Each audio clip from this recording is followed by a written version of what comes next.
Salut à tous, bienvenue dans cette nouvelle vidéo. Alors j'aimerais qu'on parle de quelque chose parce que à l'heure actuelle il n'y a pas trop d'actualité, on va pas se mentir. Il n'y a pas trop d'actualité. En trêve internationale c'est difficile. Mais bon, ce soir il y a le match d'équipe de France que moi perso je regarde pas parce que déjà en plus de quelques problèmes personnels que je vais pas raconter dans cette vidéo bien évidemment, j'ai beaucoup de choses à faire. Donc voilà. Bon bref, c'est pas le sujet de la vidéo. Donc voilà, donc pas de débrief ce soir. En plus la France est déjà qualifiée, donc pour moi ça ne sert à rien. La France est quasiment sûre d'être premier. Donc pour moi ça ne sert à rien de faire un débrief sur ça. Voilà, c'est une perte de temps très clairement. Voilà, bref, en plus je jouer contre le Gibraltar.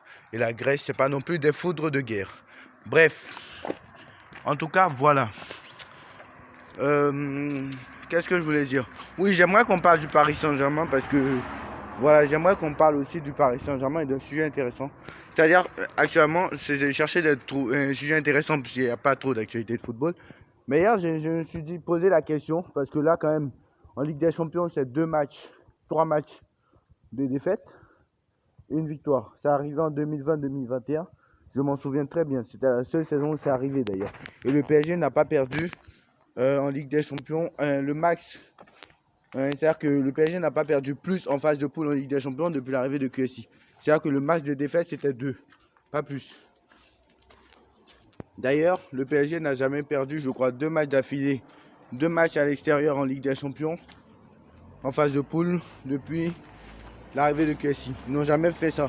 Les 2 défaites en Ligue des Champions, c'était une à domicile et une à l'extérieur. Notamment, la défaite contre Manchester United en 2020 et la défaite contre Leipzig sous Tourelle en 2020 aussi. C'est l'année où on allait en demi-finale d'ailleurs. Alors, j'aimerais me poser la question parce qu'on est quand même dans un groupe de la mort. Et qu'est-ce qui se passerait si le Paris Saint-Germain se faisait éliminer en poule, très clairement? Parce qu'on n'en parle pas assez, hein, mais certes, il y a beaucoup qui sont inquiets, qui nous disent que c'est possible qu'on se fasse éliminer en poule. Moi, je pense pas qu'on va s'en sortir. Je pense plus qu'on finira deuxième, très clairement, parce que je suis même pas sûr qu'à Dortmund tu gagnes. Mais même si on a battu nous un Dortmund faible, Dortmund va vouloir être revanchard. Même le match au Parc des Princes, ça va pas être simple. Donc voilà.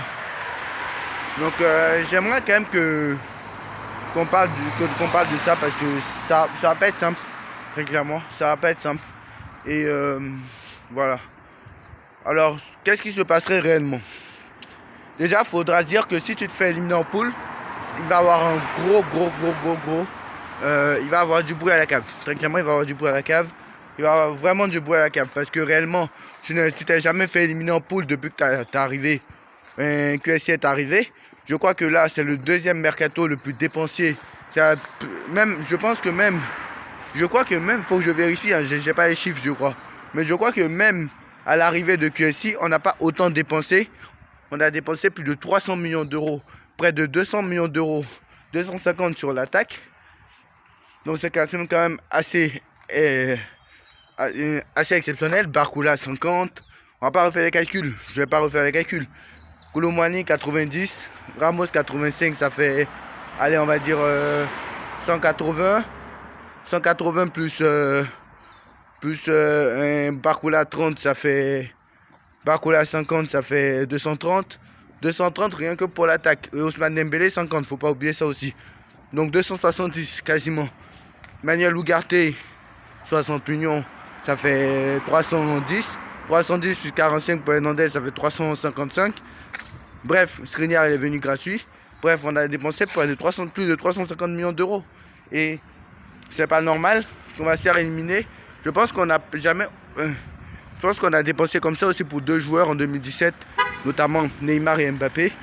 Donc voilà, en 2017, on avait dépensé comme ça. On s'est fait éliminer en 8ème. Donc voilà.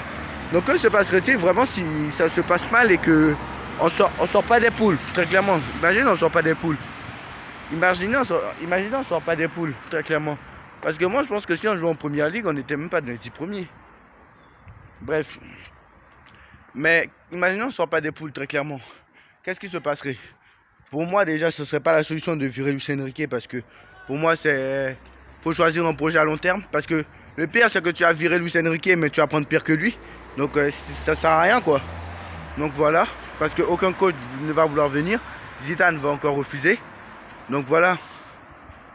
Donc moi je pense que ça sert à rien de virer Luis Enrique, mais ils vont le faire. Donc ils vont virer Luis Enrique. Les joueurs, tu vas devoir les garder parce que quoi qu'il en soit, t'as pas fait un an de contrat, tu as fait des contrats à long terme. Donc voilà. Voilà ce qui peut se passer réellement. Maintenant, j'aimerais qu'on parle maintenant du cas Lionel Messi et Manuel Ugarte qui auraient traité apparemment Messi qui aurait Ugarte de... Non, Ugarte aurait traité Rodrigo de Paul de suceur de Messi. Donc apparemment ce serait ça qui se serait passé. Très clairement, je ne sais pas réellement lors de la victoire de l'Uruguay 1-0 contre l'Argentine dans le cadre des qualifications à la Coupe du Monde 2026. Donc voilà. Je ne sais pas réellement ce qui va se passer. Donc voilà, je pense que Manuel Ugarte quand même ne se laissera pas faire. Voilà. Et dernière info. QSI envisage de vendre 15% de ses parts à un fonds d'investissement américain apparemment. Donc moi je l'avais dit parce que beaucoup ont dit que ça s'appelle de la transition. C'est-à-dire que quand tu trouves ils ont trouvé un nouvel investisseur. Moi je vais vous dire comment ils veulent voir la chose. Là ils ont acheté juste le Paris Saint-Germain juste pour la Coupe du Monde 2022. Maintenant que la Coupe du Monde 2022 est passée, le Qatar se dit j'ai plus rien à faire. Donc qu'est-ce qui va se passer?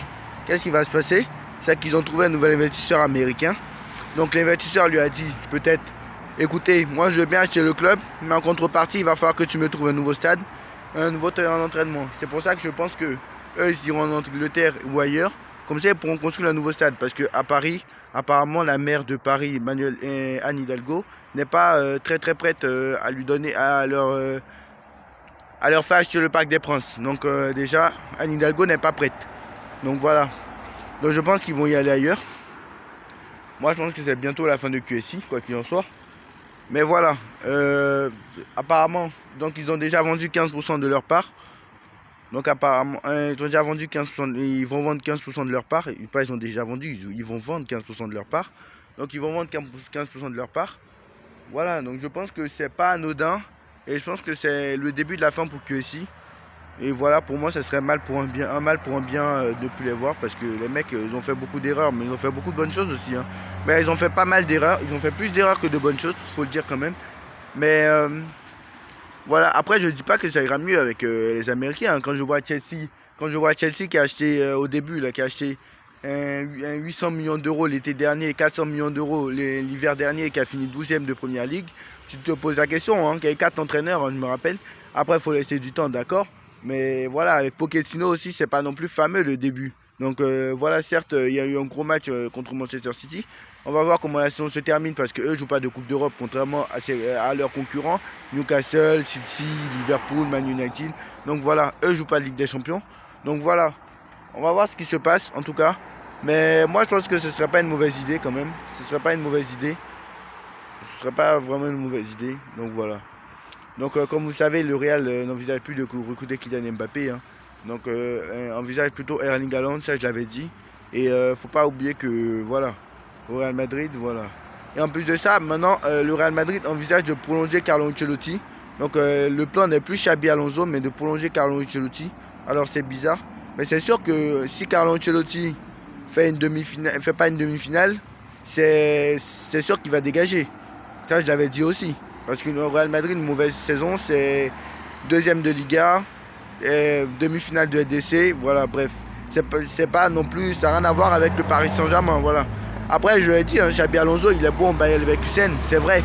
Mais en Allemagne, les défenses sont trop ouvertes. Et en plus de ça, au Bayer Leverkusen, c'est bien parce que tu n'as pas de pression. Mais tu arrives au Real Madrid, tu auras beaucoup plus de pression et tu n'as jamais eu ça. Donc tu l'as eu en tant que joueur, maintenant il va falloir le faire en tant qu'entraîneur. Ça ne sera pas simple. Donc le mec c'est bien, il va faire de bonnes choses à Leverkusen, mais tu peux le mettre au Real, il n'avancera plus. Donc voilà, peut-être c'est ça, je sais pas. Donc voilà. En tout cas voilà un peu l'actualité du football. Dites-moi en commentaire ce que vous en pensez, on like, on partage, on commente, on s'abonne et on se retrouve très vite pour une nouvelle vidéo. Tchuss.